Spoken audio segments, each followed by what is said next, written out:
हजुर सबैजनालाई दर्शन अनि नमस्ते। फेरि पनि मेरो युट्युब च्यानलमा सबैजनालाई स्वागत छ। आशा गर्छु हजुरहरू सबैजना सन्चै हुनुहुन्छ होला। आज म हजुरहरूको माझ प्राउन करीको रेसिपी सेयर गर्न गइरहेकी छु। आशा गर्छु हजुरहरूलाई मन पर्नेछ। अब मेरो इन्ग्रेडियन्ट्सहरू देखाउन जाँदैछु है त। यहाँ चाहिँ मैले 500 ग्राम जति प्राउन लिएकी छु।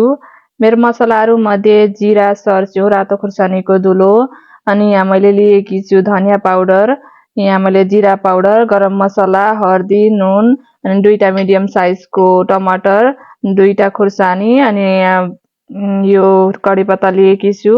यहाँ मैले लिएको छु धनिया पत्ता, अनि यहाँ मैले सुकेका मसलाहरू लिएकी छु। यसैबाट म आजको रेसिपी बनाएर तयार गर्नेछु। अनि यिनीहरूलाई चाहिँ म ग्राइन्ड गर्छु मिक्सरमा, मजाले पिसेर यसलाई चप गर्छु। यिनीहरू सबै म गरेर हजुरहरूसँग भेट हुनेछु। मेरो सामग्रीहरू सबै रेडी गरिसकेँ। अब म पकाउनतिर लाग्छु। यहाँ मैले एउटा पेन बसाएँ। अब यसमा म 2 चम्चा जति तेल एड गर्छु।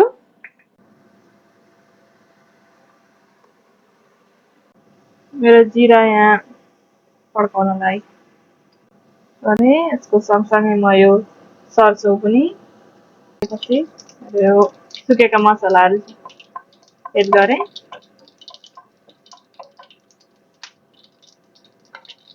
सुकेका मसला सकेपछि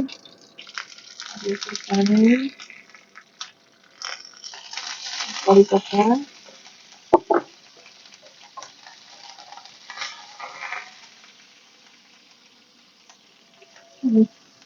प्याज, यो अलिक गोल्डन ब्राउन भएपछि म यसमा मसला एड गर्छु। प्याज पनि यतिको भइसक्यो। अब म यो लसुन अदरकको पेस्ट एड गर्दैछु।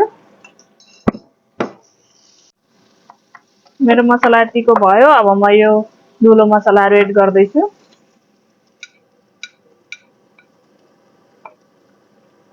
नुन सबै एड गरेँ।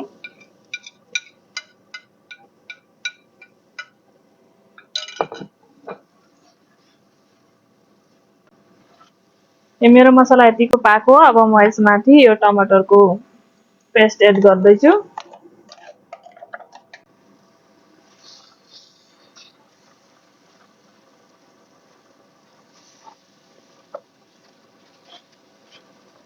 यसलाई अब एकछिन पाक्न दिने। मेरो मसला पनि यतिको भइसक्यो। अब यसमा म थोरै पानी एड गरेर ग्रेभी बनाउँछु।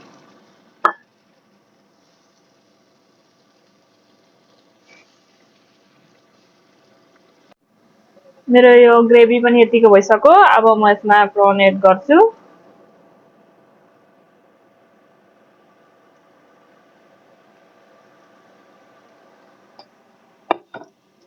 हालेर मजाले चलाइदिने।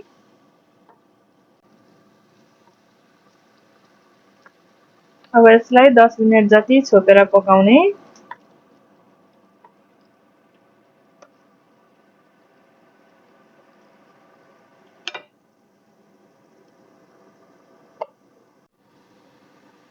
मेरो प्राउन करी पनि 10 मिनेट जति भइसक्यो। पाकेर रेडी भइसकेछ। ग्रेभी अलिक सुकेछ। यसमा थोरै म पानी एड गर्दैछु। अनि यसमा चाहिँ धेरै पानी राम्रो हुँदैन, ठिक ग्रेभी नै राम्रो हुन्छ। धेरै पानी एड नगर्नु होला। अनि बनेर राम्रो भएको छ, देख्न सक्नुहुन्छ।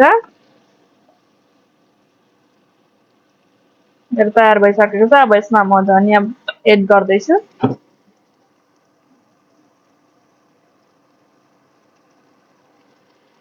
भइसक्यो।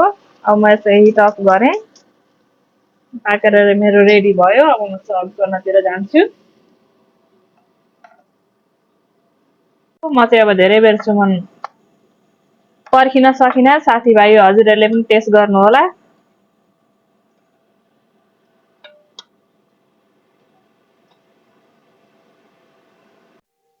देख्न सक्नुहुन्छ मेरो प्राउन करी पनि बनेर रेडी भएको छ। आशा गर्छु हजुरहरूले पनि ट्राई गर्नुहुन्छ भनेर। यदि मेरो भिडियो हजुरहरूलाई मन परेमा शेयर, सब्स्क्राइब, लाइक, कमेन्ट गर्न नभुलिदिनु होला। हवस् त, नमस्ते, बाई बाई। अर्को भिडियोमा भेटौँ है त। हजुरहरूको दिन शुभ बितोस्।